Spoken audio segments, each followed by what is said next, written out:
Bienvenue dans ce nouveau format d'analyse où on analyse des sites en moins de 10 minutes. Aujourd'hui, focus sur Léa Nature, qui est un regroupement de marques bio et naturelles comme BioGreen, Jardin Bio ou encore Biosense. Alors, j'ai choisi Léa Nature parce que ce site était déjà en perte de position. Et donc tout de suite, je vous propose de se retrouver sur SEMrush. SEMrush, c'est un outil d'analyse SEO très complexe. Aujourd'hui, on va juste l'utiliser pour voir où il en est en termes de trafic. Et puis, on peut notamment voir qu'en octobre 2024, voilà, il y a un gros pic. Et puis qu'ensuite, le trafic descend lentement jusqu'à aujourd'hui. Si on regarde un peu plus dans le positionnement, on voit aussi que son top 3 continue de diminuer depuis cette date-là. Alors moi je pense qu'il y a eu des refontes de fait quelque part où Léa Nature c'est plusieurs regroupements de marques. Donc j'imagine qu'avant chaque marque avait son site internet et puis ils ont voulu ils ont voulu centraliser toutes les thématiques vers un seul et même site. Et du coup on se retrouve sur Léa Nature. Au niveau des positions, donc on va avoir beaucoup de bonnes positions, mais on va aussi avoir des positions qui ne sont pas dans le top 10. Bon, très bien sur rouge à lèvres mat, huile de ricin cheveux, cuisson lentille. Bon, voilà, là déjà on voit les disparités entre les différents mots-clés. Quand on a huile de ricin cheveux et cuisson lentille verte juste après, là on peut se dire qu'il va y avoir un travail sur le cocon sémantique à faire parce qu'il faut bien faire comprendre à Google que les deux thématiques sont bien dissociées. Alors je vous propose qu'on se retrouve sur le site pour aller voir comment justement il est construit.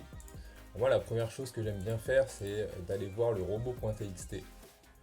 Robot.txt qui est un fichier texte qui donne des directives aux différents robots d'exploration.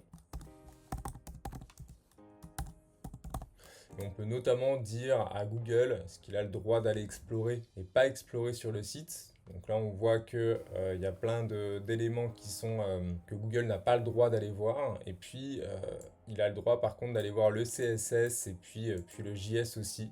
Là, ce que je vois, c'est qu'il y a des paramètres d'URL, donc la pagination doit être interdit au crawl. Les éléments du type checkout parce que c'est un e-commerce, et puis là on voit des price search, donc il va y avoir des filtres à facettes aussi qui sont bloqués, ce qui est une très bonne chose puisque avec les filtres à facettes de nombreuses pages vont être créées et on veut éviter qu'elles soient explorées en masse sans résultat SEO derrière. On va aller voir ça tout de suite, mais avant on va regarder sur quelle techno le site est fait. Et donc il y a un super outil qui s'appelle Wapalizer. Et donc là on voit que c'est un Magento. Il utilise aussi Amazon Web Store et Swaven que je ne connais pas. Et puis si on regarde un peu plus bas, on voit aussi qu'il y a du React, il y a du JS. Donc ce qu'on aime bien faire quand un site est fait sous JS, c'est de voir si les robots peuvent accéder aux différents liens. Et donc pour ça, on va tout simplement désactiver le JavaScript. Tac. Et puis on va aussi désactiver le CSS puisque ça va nous donner une bonne indication de ce que voient réellement les robots. Et donc clairement, voilà ce qui se passe quand on retire tout ça. On va avoir des liens, on va avoir un peu de contenu. Bon, là clairement, on voit que tout est accessible, donc tout m'a l'air d'être bon. Tac, tac, tac. Ouais, tout m'a l'air d'être bien. Donc, on va aller naviguer un peu sur le site de cette manière. Nos marques.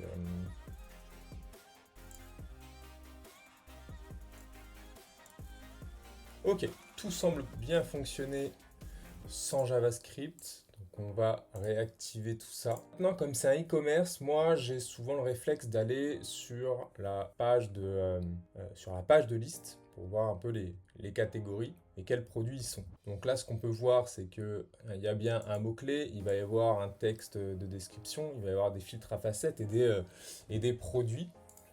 Crème de jour, ok, donc il y a bien ce titre-là. Est-ce qu'il est en H1? Est-ce que la structure H1 de la page est bonne? Là, il y a des H5 qui n'ont rien à faire là. Par contre, le H1, il y a bien le mot-clé dedans, crème de jour. Si on regarde un peu dans l'arborescence, sérum, crème de jour. Bon, là, ouais, ok, là on voit bien il y a énormément de thématiques différentes. Donc il faut bien que tout ça soit relié en termes de cocon sémantique. Donc les pages principales en page mère qui font des liens vers les sous-pages, vers les pages filles. Donc on va aller regarder tout ça. Si on enlève la structure, donc la description de page, donc ça c'est très bien. Moi, ce que j'attends justement des crèmes du jour, c'est est-ce qu'il peut y avoir des réponses à mes questions? La crème du jour, bah tiens, moi j'ai tel type de peau, quels seraient les meilleurs produits? Quels sont les composants de cette crème de jour? Tout ça, j'aimerais bien le savoir, et donc c'est des questions que je vais me poser. Clairement, pour connaître les questions que les utilisateurs se posent, on peut le taper sur Google et aller regarder un peu dans la section FAQ. Bon, là, il n'y en a pas. Crème visage hydratant. Bon, là, il y en aura. Donc, tu vois, quelle crème visage à 60 ans? Qu'est-ce qui hydrate le mieux le visage? Et donc, ça, normalement, on veut une FAQ. Donc. Et puis là, il n'y en a pas.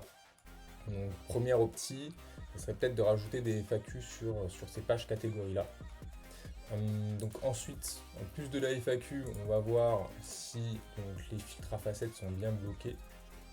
Là, ça ne génère pas automatiquement, donc ça c'est assez embêtant, je trouve.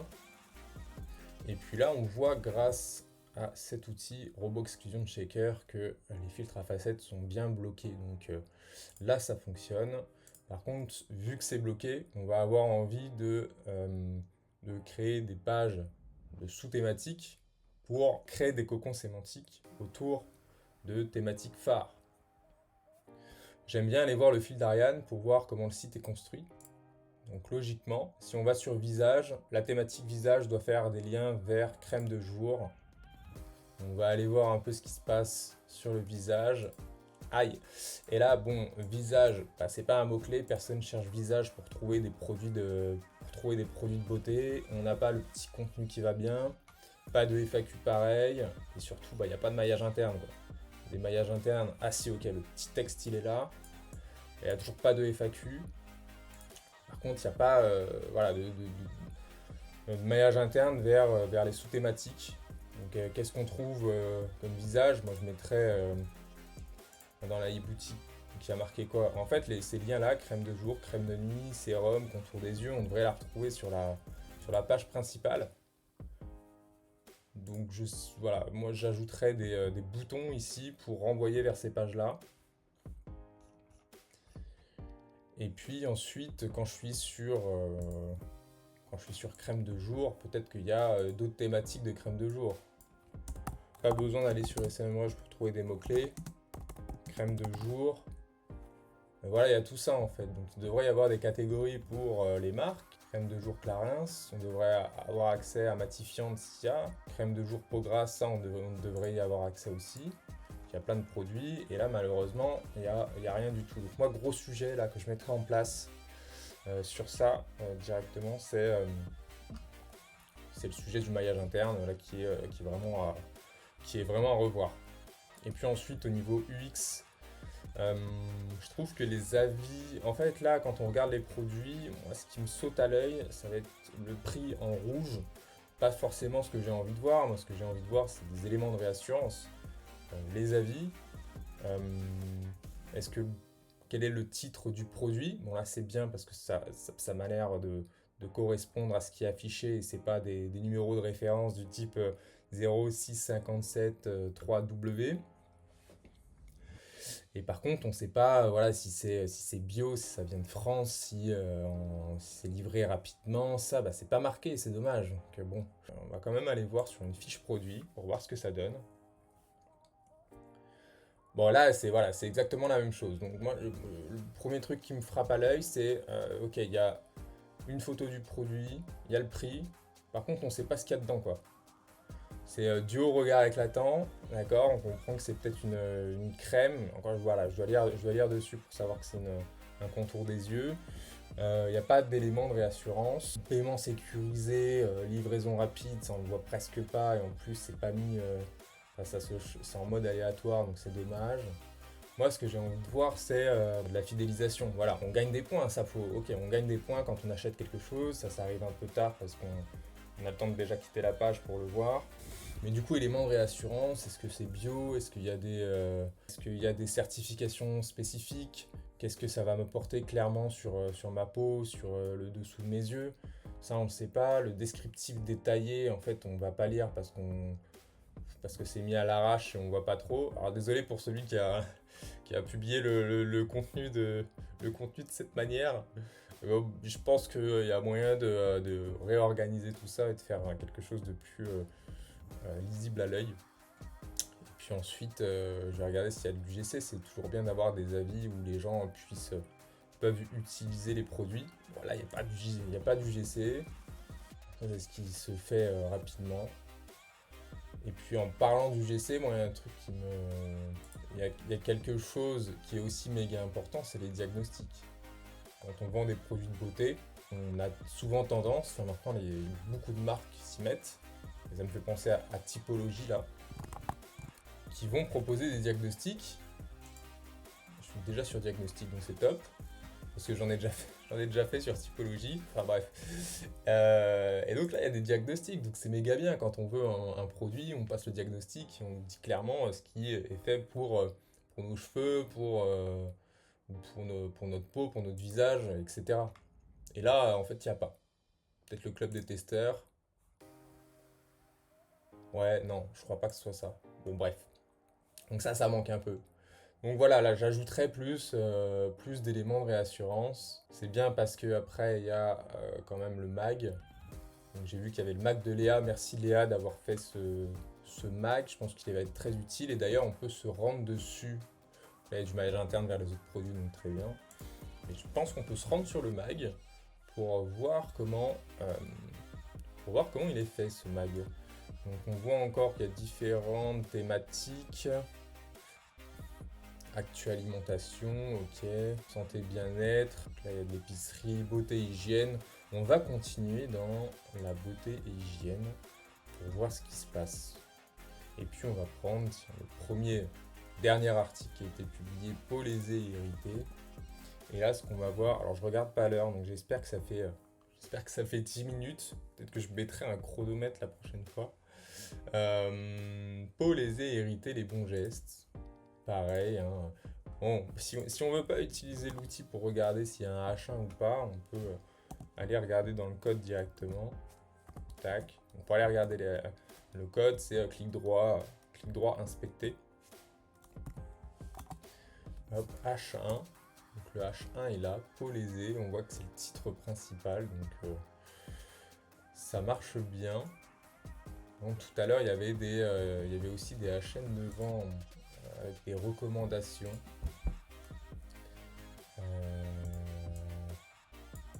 Et ça y est toujours. Donc les recommandations, en fait, elles n'ont rien à faire là. Sur le blog, ok. Bon, c'est très linéaire. Il n'y a pas vraiment de relief au texte. Ça, c'est dommage. Maillage interne inexistant. On est d'accord que pour le moment, il n'y a pas de maillage interne. Maillage interne, c'est vraiment fort puisque ça permet de diffuser l'autorité d'une page A à une page B.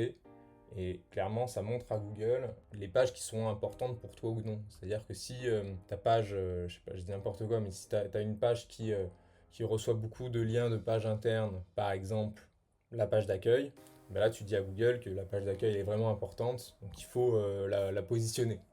Je résume rapidement la chose. Et puis à côté, tu as une page qui, en fait, elle est publiée là. Elle n'est même pas dans ton header. Les gens peuvent difficilement y accéder. Bah, clairement, tu envoies le signal que cette page-là, tu ne veux pas la montrer à tes utilisateurs. Donc, pourquoi Google la référencerait correctement? Donc c'est pour ça que c'est méga important de vraiment ajouter des liens pour fluidifier la navigation et pour pouvoir avoir une transmission de l'autorité qui soit homogène sur toutes tes pages. Et là, il n'y a pas de maillage interne, donc on aura envie d'avoir des liens vers d'autres articles de blog, on a envie d'avoir des liens vers des des pages de liste, catégories et des fiches produits. Là, il n'y en a pas. Ah si, il y a quand même des produits qui apparaissent en bas. Bon, c'est bien ça parce que c'est des fiches produits, donc si on lit l'article, on aura envie d'acheter. Par contre, l'utilisateur, là, il part, quoi. Il n'a pas envie d'aller ailleurs, il part. Et puis en plus, il n'y a pas de newsletter. Donc, pas moyen de récupérer des emails. Là, je pense que Léa Nature perdent des utilisateurs parce qu'ils ne veulent pas récupérer les mails et ils n'incitent pas les gens à aller visiter leur site, quoi. Donc ça, c'est dommage. J'aurais mis en place voilà, du maillage interne et au moins une newsletter, quoi.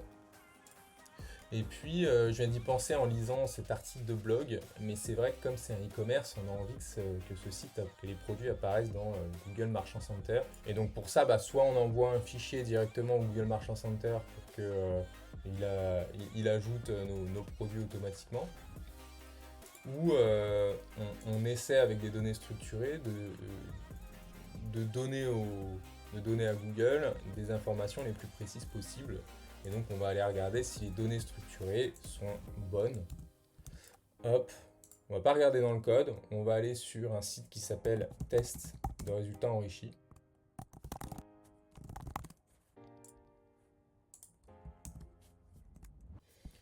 Et ce site va nous permettre de voir si les données structurées qui ont été ajoutées au code sont valides ou non. Voilà, ça résume bien la chose. Je pense que quand il y a 104 éléments rouges, c'est qu'il y a des choses qui ne vont pas. Alors, moi ce que je vois, c'est que c'est les extraits d'avis qui posent problème. Extrait de produit, là on est bon. Fiche marchand, là on est bon aussi. Il y a quelques problèmes qui sont j'ai plus le mot, mais qui sont pas critiques, donc tout va bien. Par contre, les extraits d'avis, là, ceux-là sont pas validés, donc c'est dommage. Et c'est un problème en général, voilà, aggregate rating qui manque, qu'il faut juste l'ajouter parce que sinon ces données structurées ne sont pas valides. Et puis voilà, je crois qu'on a fait déjà un bon tour. J'ai sans doute dépassé les 10 minutes, donc je vais m'arrêter là. On aurait pu aller beaucoup plus loin, bien sûr. Mais là, on a déjà fait un bon état des lieux, du site. Donc maintenant, si vous voulez que j'analyse d'autres sites, proposez-les en commentaire. Si ce format-là vous plaît, dites-le moi en commentaire aussi. Et puis likez, abonnez, et puis n'hésitez pas à partager autour de vous. À très vite.